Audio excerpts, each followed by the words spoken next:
Bonjour bien-aimés, j'espère que vous allez bien aujourd'hui. Nous sommes dans 1 Roi chapitre 11 aujourd'hui et je vais parler de ce que j'ai intitulé ce livre de la loi. Je vais prendre avec vous le verset 12, mais avant je vais recontextualiser pour ceux qui n'ont pas suivi la lecture. Dans ce passage de Roi chapitre 11, Athalie va tuer toute sa famille pour régner pendant 6 ans. Et ensuite, c'est Joas, un rescapé de la famille, qui va prendre le trône, qui va monter sur le trône avec l'aide du prêtre Jéhojada.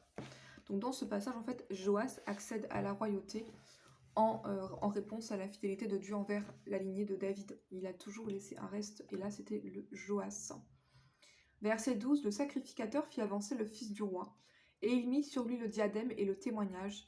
Ils l'établirent roi, éloignirent en frappant des mains, et ils dirent « Vive le roi ». Alors dans ce verset, on peut comprendre facilement ce que c'est que le diadème, puisqu'un diadème, vous savez ce que c'est une couronne. Ça, on le sait tous. Maintenant, qu'est-ce que c'est que le témoignage ici? On va aller dans Deutéronome chapitre 17. Vous allez voir, c'est intéressant. Dans Deutéronome 17, nous avons les prescriptions en fait de la royauté. C'est-à-dire que qu'est-ce que Dieu demande d'un roi? Et une des prescriptions que Dieu a demandé à un roi à l'époque, c'était d'avoir tout le temps avec lui une copie de la loi. Et non seulement ça, mais il devait la recopier. En fait, il devait avoir une copie de la loi. C'est comme si vous aviez la Bible et vous deviez en fait recopier toute la Bible pour vous, pour avoir un exemplaire que vous avez écrit de votre propre main. Amen. Et la Bible dit qu'il devait l'avoir toujours avec lui. On va prendre ça ensemble, c'est vraiment intéressant. Et ça doit nous parler. Ça doit nous parler parce que la Bible, on doit toujours l'avoir avec nous. Mais là, il s'agissait d'écrire un autre exemplaire pour l'avoir personnellement avec d'écrit de sa propre main. C'était la prescription que Dieu avait donnée pour les rois. Dans Deutéronome 17, on trouve ces prescriptions à propos des rois. Verset 18. Quand il s'assiera sur le trône de son royaume, il écrira pour lui, dans un livre, une copie de cette loi, qu'il prendra auprès des sacrificateurs les Lévites.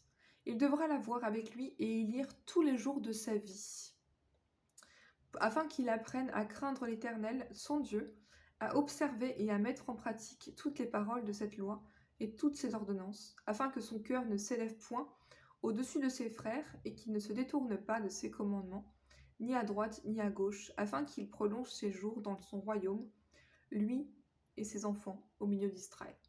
Ça, c'était la prescription pour la royauté en Israël. Donc, on devait avoir une copie de la loi et y lire tous les jours.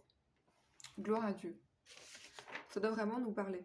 Et dans 1 Roi chapitre 2, verset 3, David va faire cette prescription à Salomon, son fils.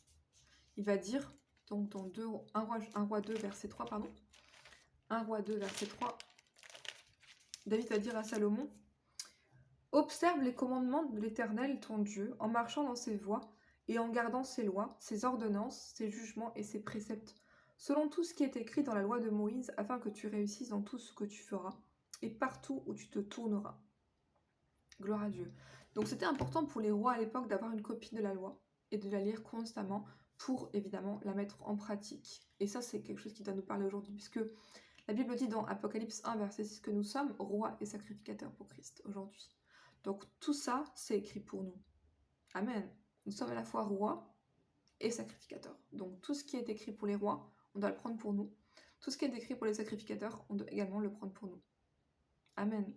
Gloire à Dieu. Donc comment faire pour régner? On a été appelé à régner en tant que chrétien, hein. Ça c'est réel.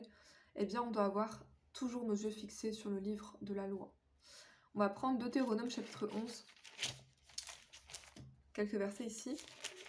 Gloire à Dieu. On doit, en fait, j'irais jusqu'à dire, on doit être saturé de la Bible. Ayez votre Bible avec vous tout le temps. Écoutez la Bible au moins plusieurs fois par jour. Alléluia. Soyez saturés de la parole de Dieu. C'est vraiment salutaire, c'est vraiment vital. Toute la journée, ne laissez pas votre esprit être pollué par n'importe quoi. Ne regardez pas n'importe quoi, n'écoutez pas n'importe quoi. Écoutez la parole de Dieu. Gloire à Dieu. Pour mettre en pratique ce qui est écrit. Ok, on va prendre quelques versets dans Deutéronome chapitre 11, verset 18. Mettez dans votre cœur et dans votre âme ces paroles que je vous dis. Vous les lirez comme un signe sur vos mains, et elles seront comme des frontaux entre vos yeux. Vous les enseignerez à vos enfants et vous en parlerez quand tu seras dans ta maison, quand tu iras en voyage, quand tu te coucheras et quand tu te lèveras. Tu les écriras sur les poteaux de tes portes et de ta maison. Gloire à Dieu. Donc ça, c'est important. La parole doit être partout chez vous. Vous vous levez avec la parole, vous couchez avec la parole, vous devez la mettre, écrire des versets partout. Prenez des post-it, écrivez des versets partout chez vous. Gloire à Dieu, hein, c'est ce qu'il faut faire. C'est ce que la parole dit. Vous devez en parler à vos enfants. Quand vous partez en voyage, vous devez en parler. En vacances, vous devez en parler. Au bureau, vous devez en parler. Gloire à Dieu. Amen. Gloire à Dieu. Colossiens 3, verset 16. Colossiens 3, verset 16. Rapidement. Colossiens 3, verset 16, la Bible dit que la parole de Christ habite parmi vous abondamment. Instruisez-vous et exhortez-vous les uns les autres en toute sagesse, par des psaumes, par des hymnes, par des cantiques spirituels chantant à Dieu dans vos cœurs sous l'inspiration de la grâce. Une petite remarque ici. Si on ne fait pas ces choses-là, eh bien on va être rempli de mauvaises choses. Vous savez, il n'y a pas de neutralité dans le règne de l'esprit. Soit on est rempli de Dieu, soit on est rempli d'autres choses, de toutes les impuretés du diable, toutes les mauvaises pensées, toute la souillure que le diable peut nous envoyer toute la journée. En fait, la parole est un agent purificateur. Gloire à Dieu. Donc si vous n'avez pas la parole dans la journée, vous allez voir votre esprit, votre âme qui va rapidement aller dans la mauvaise direction. Gloire à Dieu. Donc ça, c'est un combat de tous les jours. Les chrétiens, nous, on doit se saturer de la parole de Dieu. C'est pourquoi j'ai intitulé aujourd'hui ce livre de la loi, en référence au fameux verset dans Josué 1, verset 8, que celui de la loi ne quitte pas, etc. Médite-le constamment afin d'observer, etc. Ça doit être notre leitmotiv en tant que chrétien. Gloire à Dieu. Et donc, j'ai dit tout à l'heure que nous étions à la fois roi et sacrificateur pour Dieu aujourd'hui. Donc, je vais terminer par une référence à un ordre que Dieu a donné aux sacrificateurs. On a vu jusqu'ici la royauté. Souvenez-vous que nous sommes rois et sacrificateurs. Et ça, c'est la manière dont Dieu nous perçoit aujourd'hui. Même si parfois on n'agit pas de cette manière. On ne se comporte pas tous en tant que rois et sacrificateurs, mais aux yeux de Dieu, nous le sommes. Ok. Malachie 2, à partir du verset 7 et 8.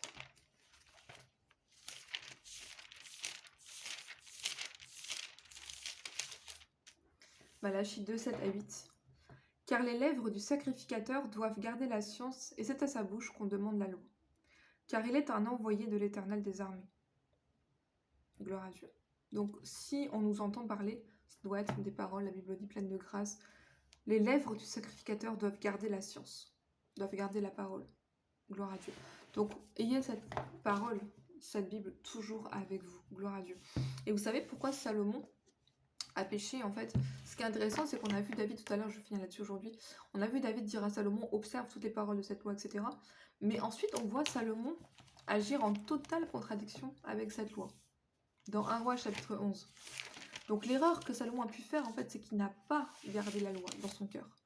Et dès qu'on se détourne de la loi, eh bien, on est susceptible de tomber. Et ça, il faut pas se croire trop fort. Il ne faut pas se dire, j'ai pas lu ma Bible cette semaine, donc c'est bon, je risque rien et tout. Si on n'a pas la loi dans le cœur, alors autre chose va prendre la place de Dieu. Gloire à Dieu. Je vais juste terminer en lisant ce qui est arrivé à Salomon, pour que ça nous serve de contre-exemple. 1 Roi chapitre 11. Le roi Salomon aima beaucoup de femmes étrangères, outre la fille de Pharaon, des Moabites, des Ammonites, des Édomites et des Sidoniennes, des Étiennes, etc. Appartenant aux nations dont l'Éternel avait dit aux enfants d'Israël, vous n'irez point chez elles et elles ne viendront pas chez vous. Elles tourneraient certainement vos cœurs du côté de leur Dieu. Ce fut à ces nations que s'attacha Salomon, entraîné par l'amour. Donc vous savez que dans la loi, j'ai pas le temps de le lire, mais dans Deutéronome chapitre 7, Dieu avait clairement prescrit qu'il n'y ait pas de mariage avec des étrangers, afin que, en fait, ils ne détournent pas le cœur des enfants d'Israël. Et là, on voit Salomon agir en totale contradiction avec la loi. Donc ça, c'est ce qui nous arrive quand on s'éloigne de la parole de Dieu. On commence à agir en totale contradiction, et ce qui est grave, c'est